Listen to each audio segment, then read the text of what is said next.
Okay, mabiyayang afternoon to each and every one of us. I would like to thank everyone na nagko-comment at nagpapasalamat ako sa Panginoong Jesus dahil kayo po ay kahit papano nag-a-appreciate dun sa ginagawa ko at higit po sa lahat, binabanggit naman ninyo na may natututunan po kayo. I'm very, very humble for that. Okay? And all glory, honor, power belongs to Jesus alone. I cannot do it without Him alone. Okay. Another topic, excited na po ba kayo? Alam niyo, I will suggest get a pencil or mas maganda ballpen na lang, at notebook because I would like to paano ko ba sasabihin to? I would like to share something na parang fun fact o parang katotohanan ng mga taon, mga ganun, mga bilang, So another excitement na naman to para sa atin pong vlogs. Mas maganda may maganito, parang trivia. That's what I really like to say kanina pa. Okay, so okay. Alam niyo si Jesus, we are waiting for Him. Sa ngayon na dumating na po siya. We are waiting for Him now, anytime. Darating na po siya sa rapture. Okay. At natutuwa po ako, marami pong excited na Kristiyano, including myself, all of us. We are so excited, we are too eager, we are too excited to meet Jesus for the very first time. Na hindi man lang tayo dinapuan ng kamatayan. Iba rin kasi yung we will meet Jesus na aabutan na tayo ng rapture, na hindi na tayo inabutan ng kamatayan at bibihisan na lang tayo ng bago nating katawan. Okay? So, alam ninyo, pag hindi natutuloy yung mga hula, may disappointments May disappointments at saka parang dumarating yung parang, siguro kahit sandali parang magiging malamig ng konti, pero babalik din yung fire. Alam ninyo, the only suggestion I can say, hintayin natin si Jesus araw-araw. Kaya hindi matupad yung sinabi ng gano'n, kaya ganyan. Hintayin mo siya araw-araw. Hintayin natin siya araw-araw. Worth the wait pag dumating. Okay? Okay, tignan po natin ang process ng paghihintay. Kaya I would like you to have your pens with you or ball pens with you. And of course, paano nyo namang, saan nyo susulat yan? Wala kayong mga notebooks and papel, hindi ba? So, come on, let's go. Start a very exciting pag-aaral or trivia. Pero trivia ito, pero meron tayong mapupulot na magandang mga truths regarding this. Okay. Paghihintay. Most of us ayaw natin naghihintay. Gusto natin kapag may sinabi, yun na, ganun na. Pero alam niyo ang Bible po, ang Lord, meron siyang timing. Kasi tandaan niyo, Jesus Himself is the creator of time. Hindi po siya sakop ng time. Yes, nagpasakop siya sa loob ng 33 years, pero ngayon hindi siya sakop ng time. Ang 1,000 taon sa Kanya, okay, katumbas ng isang araw, ang isang araw, 1,000 years for Him. Okay, tignan po natin ito. Tignan natin yung mga pagitan, Kasi si Jesus, He is the center of the whole Bible. He is the center of the Scripture. He is the center of this sacred book. Okay? From Old Testament hanggang sa Apocalypse, sa Revelation, Jesus alone is the center. We cannot have any center other than Him. Okay? Alam niyo po ba, ito na yung unang fun fact natin, parang katuwaan natin. Pero totoo po ito, Pero ibig sabihin, masaya ang puso mo, you have a jolly heart while learning all of this, right? Okay. Alam niyo po ba, mula sa panahon ni Adan hanggang sa Panginoong Jesus, napakaraming taon pala. From Adam to Jesus, yan po ay 4,000 years. 4,000 taon. Pagkatagal-tagal na panahon. Kaya alam niyo, napansin niyo, nung panahon ni Adan, nandyan po yung mga taong mahabang buhay. Kung inaakala niyo si Adan ang pinakamahabang buhay, you're wrong. Methuselah is the name. Sabi naman ng mga pilosopo ngayon, ng mga naniniwala sa tradisyon, si Samuel believe it daw. Ngek ako, ngek. Susunod, from Abraham to Jesus. From Abraham to Jesus, 2,000 years. Again, mula kay Abraham hanggang kay Jesus, 2,000 taon. Alam naman natin, kay Abraham, unang, amen, unang sinabi na siya ang magiging Father of many nations, where the Messiah, Jesus Christ, ay magmumula. Ito po kay Abraham hanggang kay Jesus, 2,000 years. Matagal o hindi? Matagal po rin. Amen? Siyempre, ito po ay talaga naman pong, ito po talaga, masasabi ko, of all characters sa Biblia, dito ipinaparalel si Jesus. Kay Moises. From Moses to Jesus, ito po ay 1,500 years. 105 taon. 1,500 taon. Ayoko na ang Tagalogin, nalilito ako. 1,500 years. Tapos ang usapan, di ba? From Moses to Jesus. Okay? So, ganun pala karami ang taon na ginugol para hintayin ang tagapagligtas. Ano po? No? Okay, susunod. Mula kay Samson hanggang kay Jesus, ito po ay 1,100 years. 1,100 years mula kay Samson hanggang kay Jesus. Alam niyo ba si Samson kung sino siya?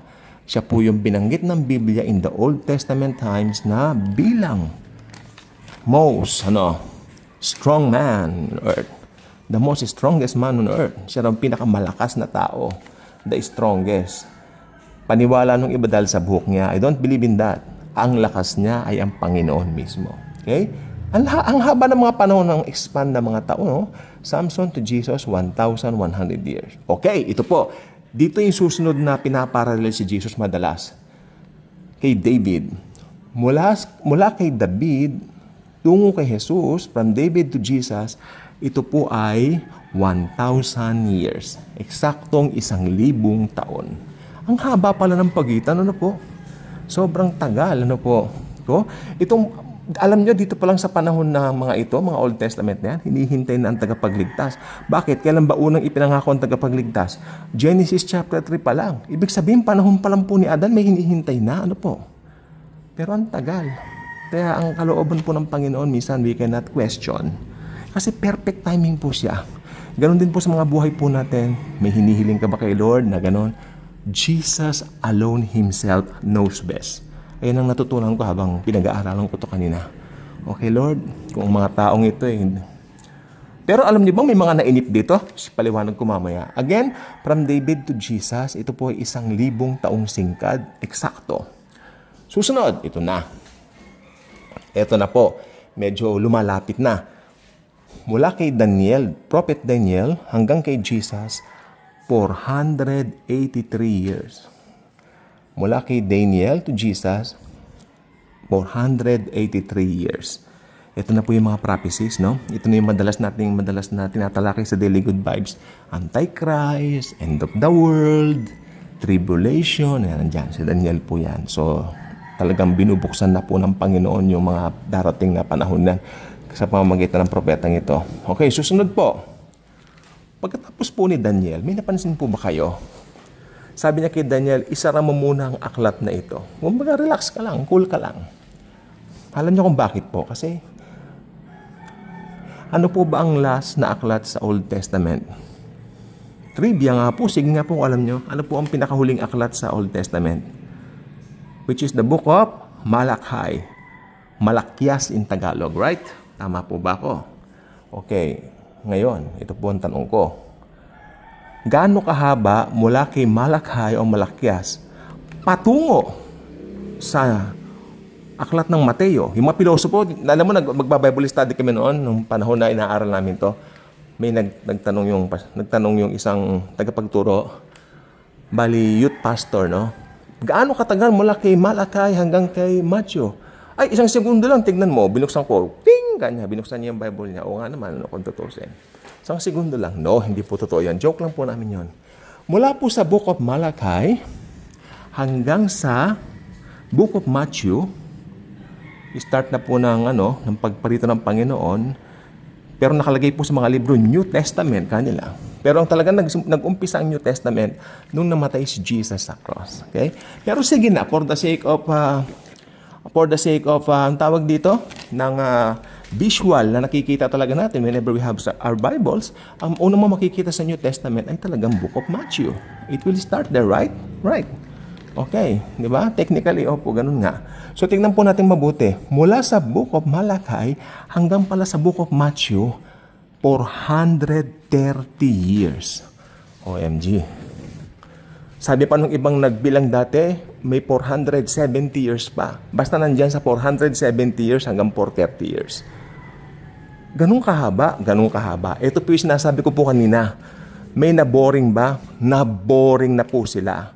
Okay? According sa mga gagaling na Bible scholars, itong panahon na ito, from Malachi hanggang doon sa Book of Matthew, walang interest ang mga tao sa relihiyon, walang interest ang mga tao sa Panginoon. Parang feeling nila, we are being forsaken.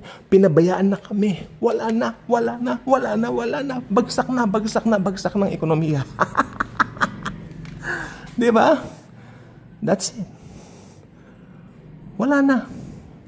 Dumarating po ba kayo sa ganung punto? Ha? Parang wala nang pag-asa. Itong mga panahon na ito, parang ito yung talagang pinakamalungkot na panahon na mga Hudyo naghihintay, pero ang tagal. Marami nang namatay, 430 years. Marami nang pumarot, marami nang nabuhay at namatay dito na hinintay. Na-boring na sila, nagsawa at nag-give up na po sila. Amen? Pero alam niyo po ba, do not give up. Why? Sapagkat merong mga matandang inabutan na hindi po nag-give up. Ang pangalan nila, unahin natin yung matandang lalaki, si Simeon. Siya po ay nasa temple lagi. Hinihintay niya yung batang sanggol na ipapanganak na Mesias, na tagapagligtas. Alam ni Simeon na ang baby na yun ay Diyos na nagkatawang tao. Alam ni Simeon, the Almighty God became a human being, will become a human being hanggang isang araw, makinig pong mabuti. Pinapunta ng Diyos ang anghel sa isang birhen na ang pangalan ay Maria. The rest was history. Siya ay virgin, walang gumalaw na lalaki kahit sino. Through the Holy Spirit, pinanganak ang Panginoong Jesucristo. To make the story short, pinanganak ang baby, dinala sa temple. Si Simeon, sabi ko po kanina, madalas po naghihintay ron, right? Pero alam niyo po ba kung paano po ang estilo ng pag-offer, pag-dedicate? Dedicate. Kaya sa atin po may mga dedication tayo ng mga babies, diba? Kinuha po yan sa mga kaugaliang Hudyo. Meron din silang dedication ng mga bata. Pero sa kanila po, more on, tinutuli yung mga bata na lalaki. No?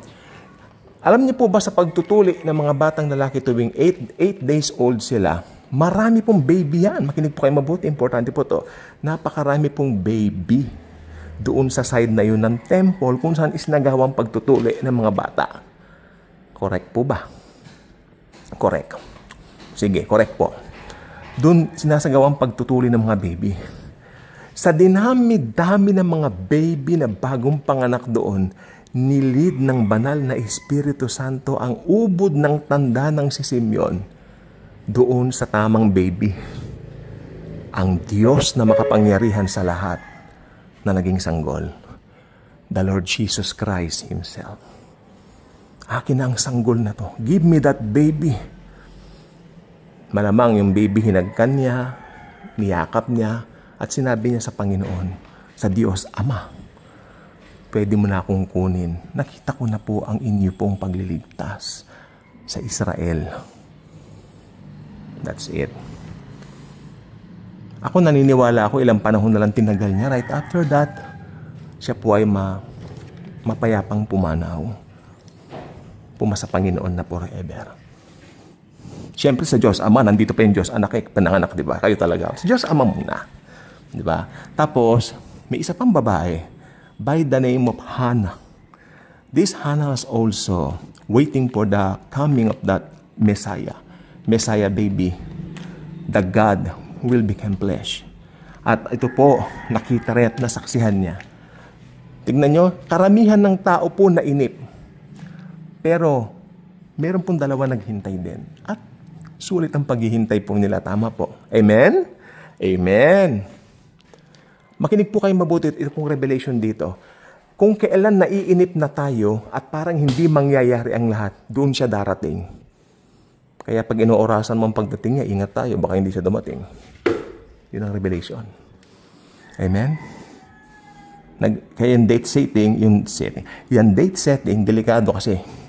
Ay, alam nyo kung kailan ako darating ka ni Jesus. Hindi nga ako darating yan. O, di ba? Ang rapture po, makinig po mabuti, walang kinalaman yan sa 7 pista ng mga Hudyo. Walang kinalaman yan sa 7 feast ng mga Hudyo. Ang rapture po ay pang-Hentil, pang-Kristiyano, exclusively for born-again believers. Amen. Darating si Jesus, tulad po ng mga taong ibang nainip na. Kung alam niyo, masaklap po nito, darating si Jesus na karamihan talaga walang alam na darating siya. Pero kung ikaw ay believer na, handa ka naman eh. Believer ka pero nagtatrabaho ka. Believer ka pero you're doing your own thing. Siyempre, na-rapture ka niya. Hindi ba? Yan po. Sana may natutunan po tayo dito. Sapagkat ako, may mga revelations ang Lord sa akin dito. Grabe. Grabe po. God bless.